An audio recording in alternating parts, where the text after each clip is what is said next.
कुछ अरसे से तुम्हारा हमसे राब्ता नहीं उबैद। कुछ दिनों से मेरी माँ बीमार है, उन्हीं की खिदमत में मसरूफ रहता हूँ। जानता हूँ कि चूहे की तरह अपनी बिल में छुप गए हो। जो तुमने अपना खिराज अदा नहीं किया। इस वक्त तो मेरे हाथ में कुछ भी नहीं है। मेरा मामला मेरे बाप से जुदा है।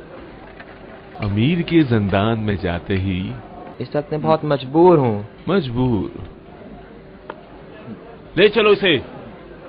रहम कीजिए, मैं दे दूंगा। रहम कीजिए, इस वक्त मेरे पास कुछ भी नहीं। मरवान